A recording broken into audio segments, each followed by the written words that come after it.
my dudes, my name is Tiffany. Welcome to Internet Analysis, a series where I discuss and research trends and things on the internet.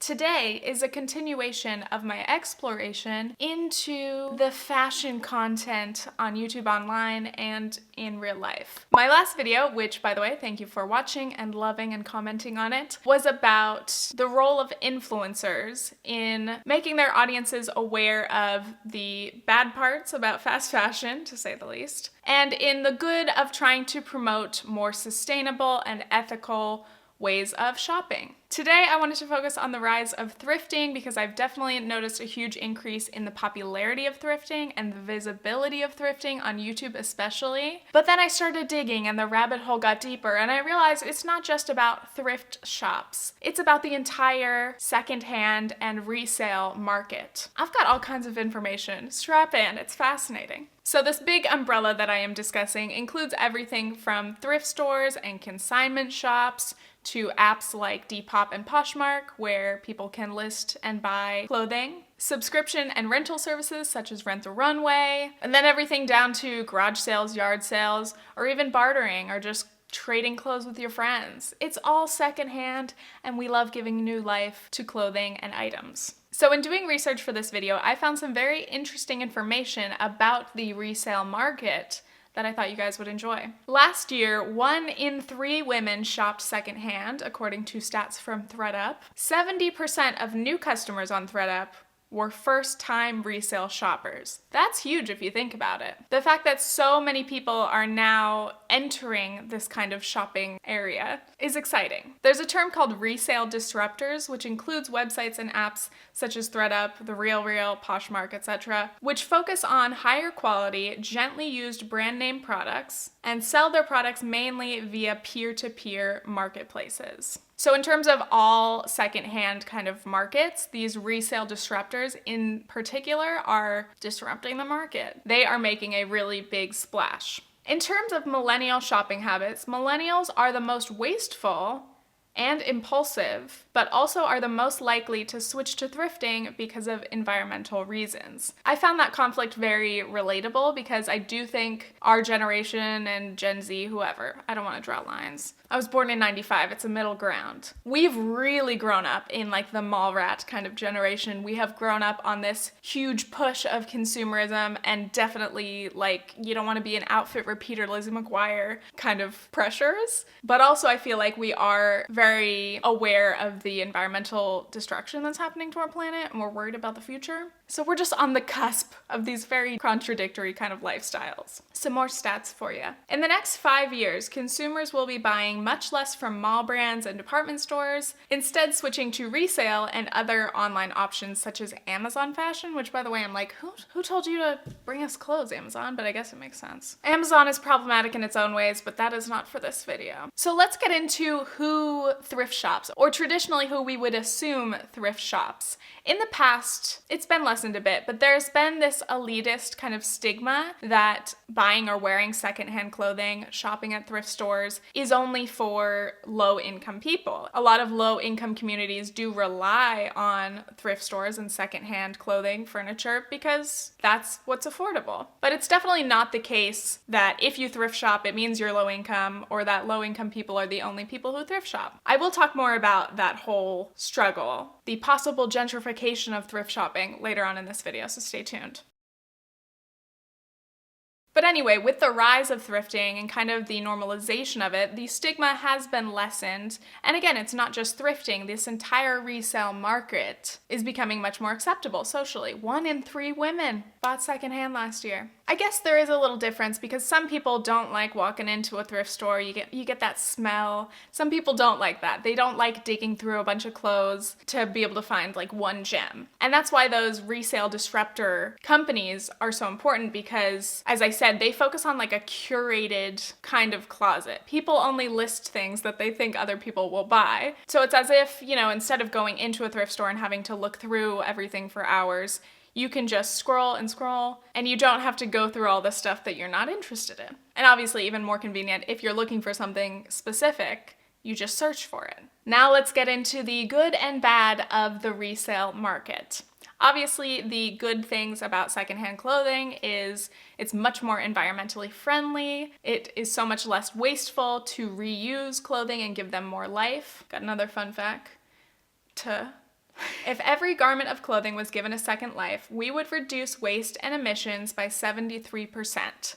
Apparently, the fashion industry is the second most wasteful and harmful industry, right behind petroleum, if I am correct. So that's huge. Obviously, another pro of resale and secondhand clothing is usually you can find really good deals. Another pro is that a lot of people feel like shopping secondhand is kind of like a treasure hunt. It's a lot more fun and satisfying than walking into a Forever 21 and kind of being vaguely interested in a bunch of pieces, but you know that there's no rush, there's no excitement. When you go into a thrift store or whatever, you're shopping online, you find like one particular item and you're so excited to see if it's in your size. The idea of finding a gem in the rough is really attractive to people, and it makes shopping a more fulfilling experience in that you have to like work for it to be able to find good things. Okay, let's talk about the possible cons of secondhand shopping. A couple people pointed out on my last video that size availability is a big problem when they're trying to thrift shop or buy secondhand. So whether you have larger sizes or small size needs, it can be difficult. I mean,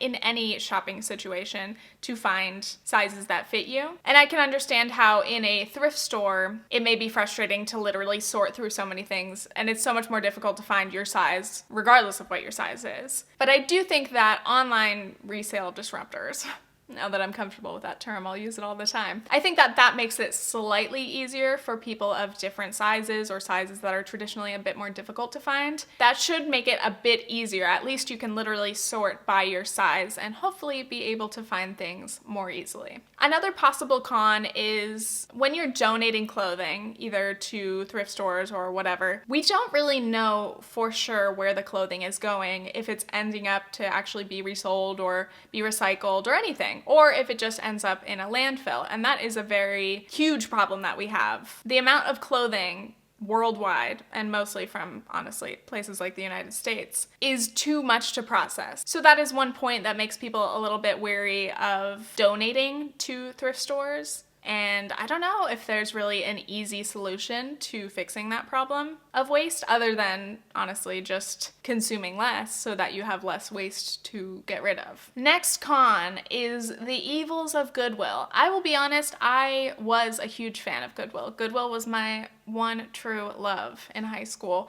And over the past few years, people have been like, yo, Goodwill is bad. And I was like, what? Unfortunately, Goodwill, despite being a nonprofit and being known as a company that hires disabled workers or previously incarcerated workers, they have this really great public persona, Goodwill. They must do good things. But actually, there have been so many lawsuits against the company because of workers being injured or even killed in unsafe conditions, or workers being paid literally cents an hour. And especially when you're talking about taking advantage of vulnerable people, like disabled workers who often do struggle to find jobs, it's obviously monstrous. Goodwill has also been known to fight against raising the minimum wage because they pretend like they'd have to let go of a bunch of workers when in reality they're just hoarding the profits and don't want to pass that on to their workers. That's a real bummer because obviously Goodwill is like a giant in terms of the thrift store industry. Most people have a Goodwill somewhere near where they live, but they're using their power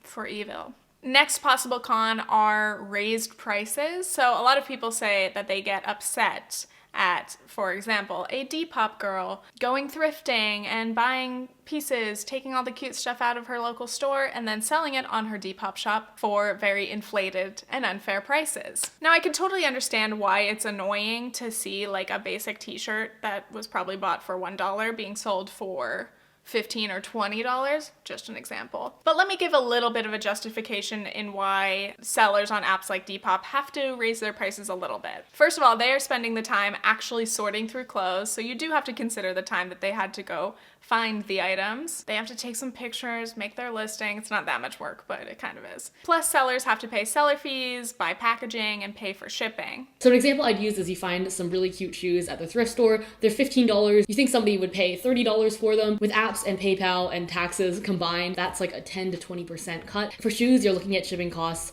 around $10. So with all that factored in, if you sold them for $30 total, including shipping, you'd actually pretty much just be breaking even, and you wouldn't have really made any money for all of your effort. Basically, when you're shopping on a Depop shop, you are searching through a curated wardrobe, basically. So you're paying that extra premium cost to be able to shop at home on your phone rather than going to a thrift store and trying to find items on your own. And also, you know, there are unique items that maybe a Depop girl in California has that you're never gonna find in your local thrift store. That's my small justification for slightly raised prices. But then again, if somebody has prices that are absolutely outrageous, nobody's gonna buy the item unless they're an idiot. And the seller's probably gonna be forced to cut costs. Personally, for me, I like to use Depop when I'm cleaning out my closet or I have things to get rid of. I don't usually try to get a major profit. Obviously, I wanna make a little money after I pay for shipping. Maybe that money goes toward buying new things. Maybe I just pocket a couple bucks. But mostly I love using Depop because unlike donating a bag of clothes somewhere, I know that each piece is actually going to a loving home and that it's gonna get the love that it deserves. So that makes me feel a lot better. I like ensuring that the clothes is going from my closet straight to somebody else's, and hopefully they will love it, and when they're done with it, maybe they'll sell it again. Oh, the places you'll go. This next part is the kicker. Other than prices raising on resale apps like Depop, a lot of people have a valid concern, which is obviously, is the popularity of thrifting raising prices in thrift stores and secondhand stores? And how is that impacting the low-income communities that do often rely on these stores to be able to get clothing for themselves, their families, and other items? On one hand, it's awesome that anybody can walk into a thrift store, look through, find some awesome things. But when you think about that, a lot of thrift stores are being cleared out by these, Depop girls or just trendy teens or whoever. Sometimes it doesn't leave a lot of options left for, again, the people who have less options in terms of what they can afford. Some people wonder if it is gentrification to be shopping at thrift stores when you can afford to buy clothing at higher prices. And honestly, I don't have a good answer for that. I would say yes. I feel like everything's gentrification these days. But then again, you can't stop people from shopping at stores, regardless of how much money you have. A lot of people love to get good deals on their clothes. But I would say generally in terms of if prices are being raised unfairly, because that's the problem. Some thrift stores see that these trendy teens or whoever are coming in and they're willing to pay big bucks for some cute mom jeans, and they'll raise prices. But I would say, first of all, it depends on where you live. Definitely if you live in like LA, that's probably a very popular thrift location, and I would surely think that prices would be higher. But I think it also depends on the kind of a shop. Again, if it's a Goodwill, maybe they're raising prices. If it's a local, like actual charity shop, here in the UK, they have charity shops all over the place. And the money actually goes to a charity. And from what I've seen, the prices don't seem to be too unreasonable. But I don't know, these days it's like, is it just inflation? Are the days of the $1 thrift store finds gone? I don't know. Again, it's a very tough subject, and I don't think there's like one happy, neat answer to that question, but maybe all is fair in love and thrifting. I don't know. I really want to start like a community collective to make it more accessible for people to find affordable clothing. And again, not just particular communities, but I just think everybody should have the chance to find clothing that they can afford, that makes them feel good, that fits the weather conditions. But that's a very idealistic thought. So I think we're reaching the end of the video. I've had a lot of interesting new little bits of information running around in my head, but I still think that the rise of thrifting and secondhand clothing is very much due to the internet and influencers and YouTube and kind of thrifted style being an aspirational kind of look these days. Obviously, you can buy any kind of clothing from a thrift store, but I feel like there is a distinct kind of style where you look at a girl and you're like, that's a thrifted outfit. She looks dope, which is what I hope people think when they see me, but it's more like I'm wearing ill-fitting pants and some weird old lady shoes. No offense to the old ladies, I like your shoes. What am I saying? But especially reading through ThredUp's statistics, I know that ThredUp has been very involved in the influencer community on YouTube, and I think that that has been a very key component of their growth. And also Poshmark, Depop. I've heard of a lot of those brands sponsoring a lot of videos, and that's so smart. I don't think that in 2018 or any time in the future that the real power of influencer marketing can be understated. By the way, I have like way too much dry shampoo going on today, and for that I apologize. Anyway, I hope you guys enjoyed today's video. I hope you learned something new. And most of all, I hope that this trend continues. I do believe in the market continuing to shift the way that it is toward more and more and more resale and secondhand things, and overall people just being a little less impulsive in their shopping, especially when it comes to buying new or buying cheap items or clothing. Make sure you subscribe for more content. I am always watching videos, so I am always thinking of new internet topics to analyze. Also, you can follow me on Instagram at @tferg_. And I have a podcast, which is called Previously Gifted. It's available to watch on YouTube, or you can listen on basically any podcast app or Spotify. And I'm really tired and the sun is going down now. See you later. Okay, thanks, bye.